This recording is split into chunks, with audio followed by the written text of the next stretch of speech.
Now, it's more than 12 years since Princess Diana and Dodi Fayed were killed in a car accident in Paris, but the mystery surrounding their deaths is as persistent as ever. Well, now a new book by an Australian author claims to lay much of this speculation to rest.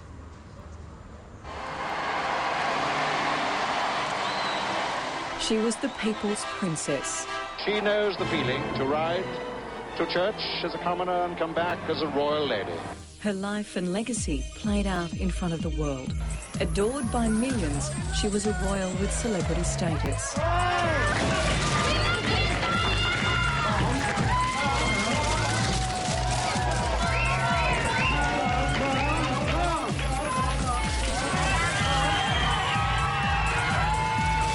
In 1997, Diana's sudden death shocked the world. The princess and her lover dead in an instant. It appears to be official. Princess Diana, at the age of 36, has died of massive internal injuries she suffered in a car accident along with her companion Dodi Fayed. As the days went on, millions continued to mourn. Then speculation began. Dodi's father, Mohammed Fayed, claimed the royal family had arranged the accident. From the first night, straight away, minutes after I got the news, I knew Diana and Dodi being murdered. The French authorities at first declared the events an accident. But a decade later, English courts found the couple were unlawfully murdered through the gross negligence of their French driver, Henri Paul. He'd been drunk and speeding. But the latest explosive book by Australian author John Morgan claims there was a major government cover-up. Morgan has just released his third book about the fatal crash, which contains new evidence. Michael Cole is the right-hand man of Dodi's dad, Mohammed Fayed. He also knew Princess Diana for 12 years. Good morning to you. Now, tell us about these latest claims.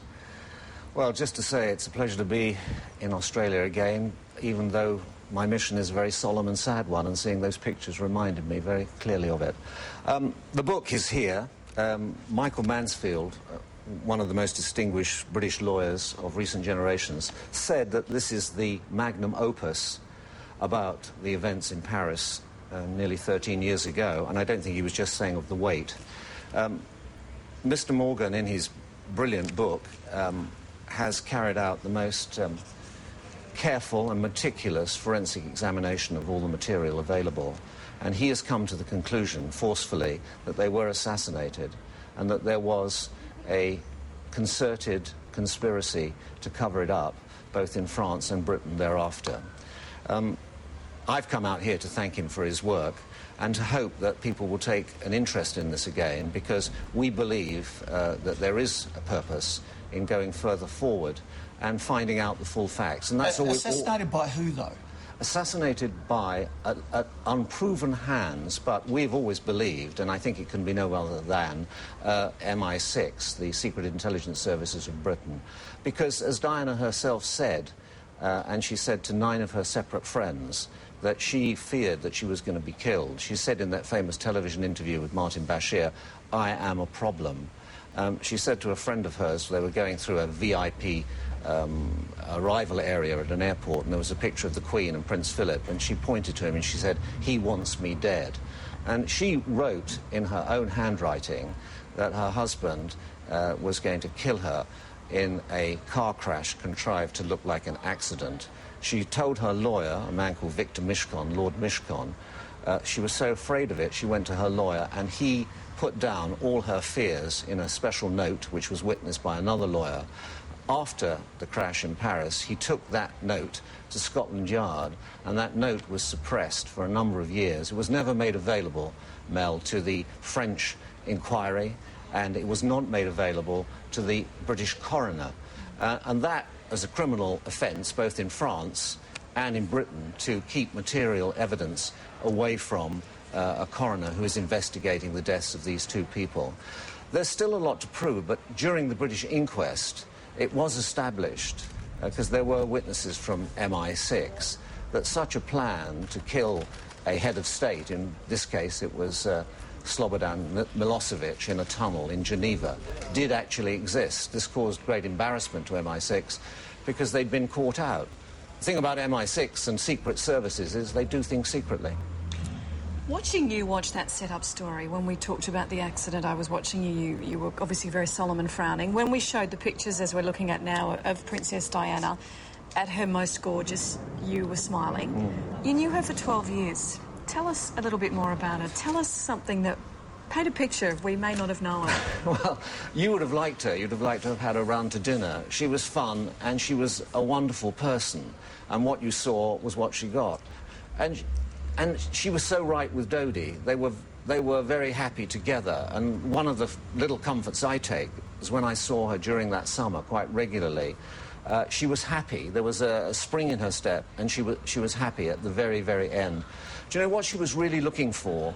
Was a happy family life. All her life. She was a very ordinary girl in many ways, although extraordinary in others. And from the time her mother walked out, when the age of 6, all she wanted to do was to have a family life. And when she saw the Fayed family, who were so close and so loving and so together, and she could be part of that, I think that was part of the attraction. Dodi adored her, he worshipped her, and after what she'd been through, I think that was very, very comforting to her. But she had a sense of fun. I mean, I'll just tell you a little joke. I mean, during the time we had the Harrods sale, and it was opened by Daryl Hannah, the Hollywood actress, who rode up on a horse looking perfect in English riding kit. And afterwards we had breakfast and with Daryl Hannah, and Dodi was there. And there was a newspaper story, oh, is Daryl being romanced by Dodi, you see? And this caused me a lot of trouble. I had to try and deny the story.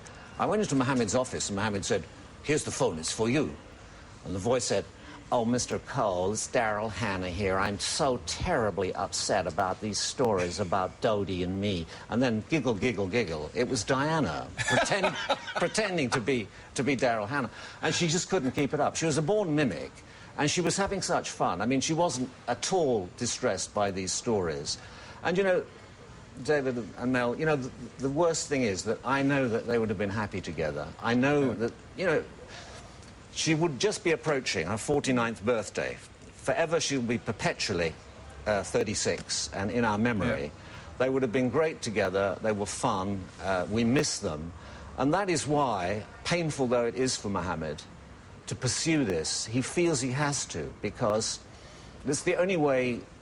That's all you can do for the dead, particularly when they die in those sort of circumstances. And this book is an important step forward. So I think it's very important, and I'm going to leave this copy with you because I think it's not an easy read, but if you pursue, you will find that it's very rewarding. Thank you for your time this morning. Nice to see you. Thank you for coming in.